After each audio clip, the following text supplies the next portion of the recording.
Good morning, student. Today is the 23rd day of English ECC program. ඉතින් ආදරණීය දුවේ පුතේ ඉංග්‍රීසි ECC ප්‍රෝග්‍රෑම් එක යටතේ අපි සිදු කරන්නේ දවසට ඉංග්‍රීසි වාක්‍ය 5ක් උදේ පාන්දර 4:35 5:34 නැගිටලා හදන එක.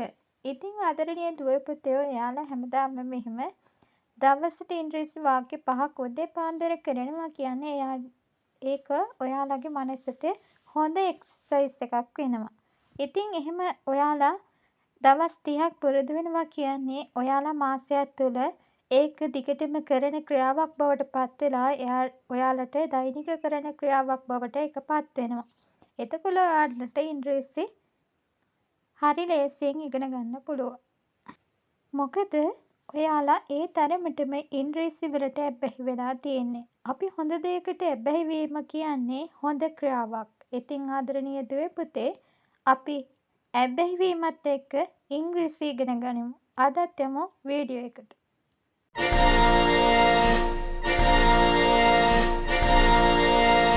Write the suitable word from the given for the blank of the sentences. අපිට මේක කියලා තියෙන්නේ මේ අපිට දීලා තියෙන වචන ටිකෙන් සුදුසුම වචනය තෝරලා හිස්තැන් පුරවන්නලු.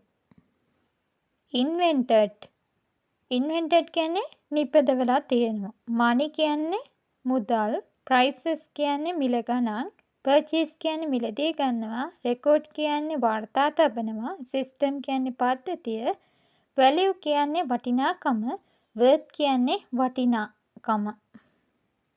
වටිනා දෙයක් අන්න ඒ වගේ අර්ථවත් වෙන වචන ටිකක් තමයි ඔන්න අපිට දීලා තියෙන උත්තර විදිහට. අපි යමු එකින් එක ප්‍රශ්නේ කතා කරන්න. First one is a new car usually has more blank than a used one. මේක කියන්නේ a new car usually has more ඒ කියන්නේ සාමාන්‍යයෙන් අලුත් කාර් එකක් මොකක්ද වෙන්නේ වටිනාකම වැඩි used one කියන්නේ පාවිච්චි කරපු එකකට වැඩි. එතකොට අපිට කියන්නේ පුළුවන් වටිනාකම වැඩි කියලා. එතකොට මොකද්ද දාන්නේ? වටිනාකම කියන්නේ value එක. එතකොට අපිට උත්තරය කියන්න පුළුවන් මෙහෙම a new car usually has more value than a used one කියලා. Second one is my mom checked the blank on the toys I wanted. මේකෙදි කියන්නේ my mom checked කියන්නේ මගේ අම්මා හොයලා බැලුවා on the toys සෙල්ලම් බඩු තුල I wanted මට ඕනේ සෙල්ලම් බඩු වල අම්මා මොනවද බලන්නේ? මිල ගණන් නේද? එතකොට අපිට මේකෙදි කියන්න පුළුවන් prices කියලා. එතකොට my mom checked the prices on the toys I wanted කියලා අපිට ඒ වාක්‍ය සම්පූර්ණ කරන්න පුළුවන්. Third one is do you know who blank the computer? Do you know කියන්නේ ඔයා දන්නවද? Who කියන්නේ මොකද්ද? කවුද කියන. The computer. මේකේ අපෙන් අහන්නේ කම්පියුටර් එක නිෂ්පාදනය කරේ කවුද කියලා තමයි අපිට අහන්න තියෙන්නේ. එතකොට අපිට invented කියලා දාලා මෙහෙම කියන්න පුළුවන්. Do you know who invented the computer? ඔයා දන්නවද කවුද කම්පියුටර් එක නිෂ්පාදනය කරේ කියලා. Fourth one is we had to blank a new phone after our other one broke කියලා දීලා තියෙන්නේ. මේකෙදි කියන්නේ අපි we had to කියන්නේ අපි කළා තියෙනවා a phone after our other one broke. A new phone අලුත් ෆෝන් එකක් after our other one broke. අපේ අනිත් ෆෝන් එක කැඩුනට පස්සේ කියලා. එතකොට අපි මිලදීගෙන තිබුණා නේද? මිලදීගෙන තිබුණා කියන්නේ මිලදී ගන්නවා කියන්නේ purchase. අපිට purchase කියන එක දාලා මේක ලියන්න පුළුවන්. We had to purchase a new phone after our other one broke කියලා අපිට answer එක ලියන්න පුළුවන්. Fifth one is the rare coin is blank a lot of money. The rare coin කියන්නේ දුර්ලභ කාසි. ඔය පැරණි කාසි හැම තියෙනවනේ. is lot of money කියන්නේ ගොඩක් මුදල් කිය. එතකොට අපි කියන්න ඕනේ the rare coin is worth a lot of money කියලා.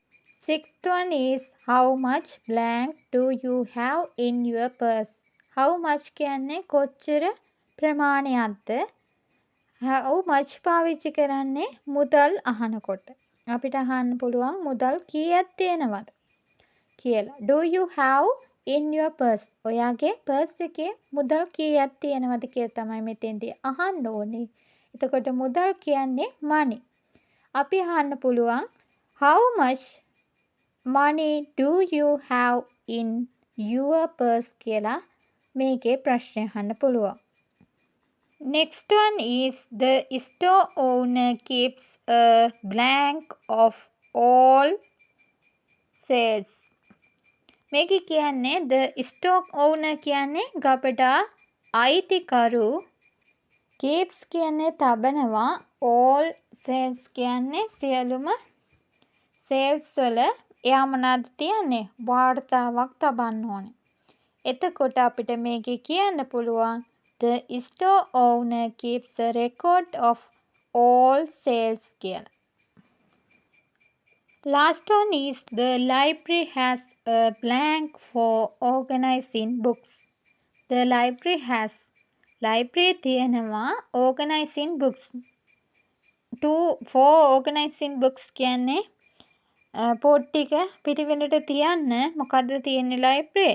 system එකක් තියෙනවානේ. system කියන්නේ මොකක් හරි පද්ධතියක්. The library has a system for organizing books කියලා අපිට මේක කියන්න පුළුවන් එතකොට. ඉතින් ආදරණීය දුවේ පුතේ අද දවසට අදාළ ඉංග්‍රීසි වාක්‍ය 5 අපි කතා කරලා ඉවරයි. ආයෙත් දවසක හමු වෙමු. Thank you.